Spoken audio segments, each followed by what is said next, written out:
At the peak of the crisis, Brent crude surged close to $117 a barrel, but it remains volatile at $90 to $100 after ceasefire pause.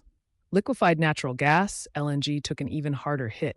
Oil price surged more than 50%, but LNG soared as much as 143%, a three-year high.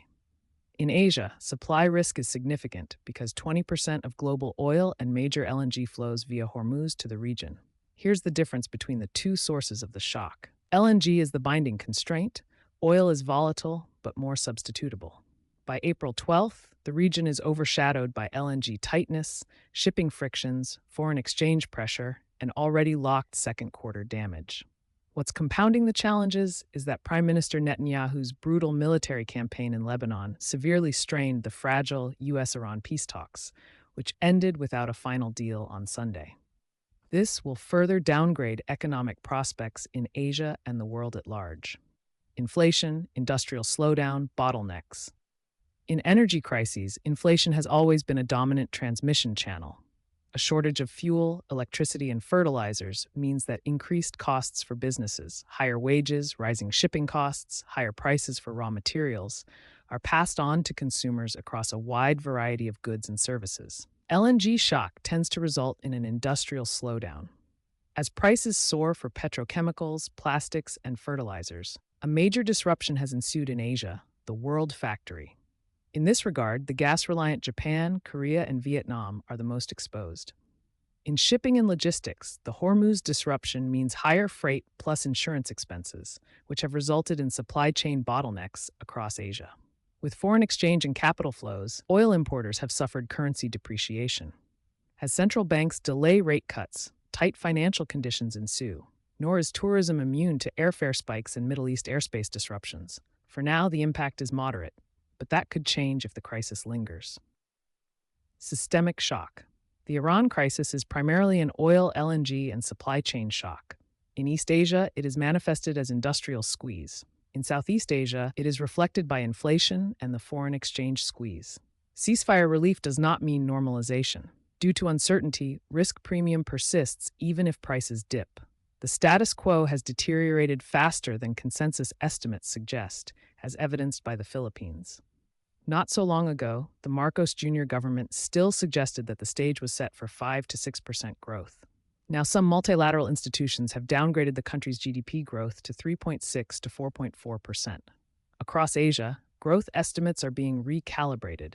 Even the IMF signals broad global downgrade and permanent scarring. This crisis is a systemic energy shock. Why the revisions? First of all, the LNG shock was underestimated. The foreign exchange and inflation feedback loop has proved more challenging than anticipated. Third, the inventory illusion is fading. Finally, March data still reflected pre-shock inventories, but demand compression will ensue in April-May. Downgrades after downgrades. In Japan and South Korea, the status quo is worse than earlier assumed due to vulnerability to LNG, petrochemicals, and exports.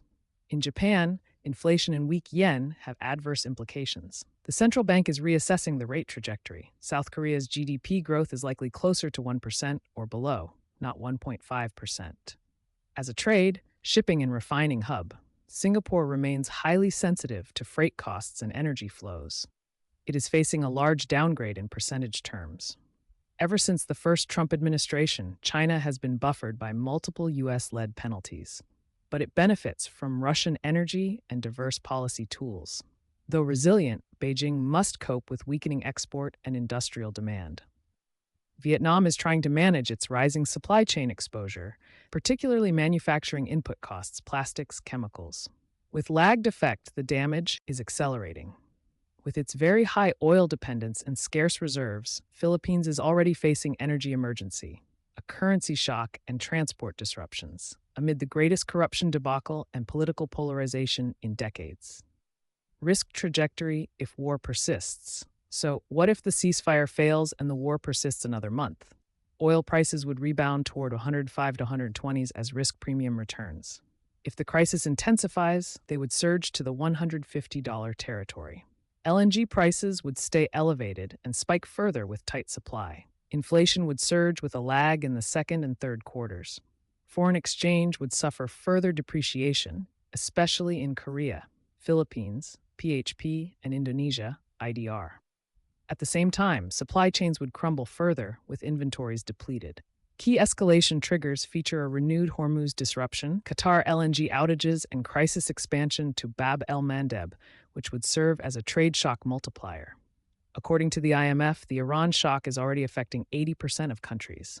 In developing Asia, the crisis could shave off minus 1.3 percentage points of the GDP growth. Persistent supply shock. For now, the energy shock remains the largest on record. Downside risks dominate. Growth distributions continue to shift lower, and there are no meaningful upgrades. As the regional stabilizer, China's growth hovers around 4.0%, but it is being challenged by weakening exports and softer global demand. Korea and Japan are deteriorating further. In Southeast Asia, Singapore is taking a hard hit. Malaysia and Indonesia are somewhat buffered. Southeast Asia's importers are now in a 3 to 4% growth zone. Philippines is already in emergency. What the region must cope with now is a persistent supply shock with partial financial relief. Although markets can bounce, the real economy won't rebound in parallel. Global growth prospects are shifting lower to 2.0 to 2.4%. What happens in Asia won't stay in Asia. Neither Europe nor North America is immune to the impending tsunami. Dr. Dan Steinbock, an expert of the multipolar world, is the founder of Difference Group and has served at the India, China, and America Institute, US, Shanghai Institute for International Studies, China, and the EU Center, Singapore. He is also the author of 2 new books on the Middle East crises, The Obliteration Doctrine, September 2025, and The Fall of Israel, October 2024.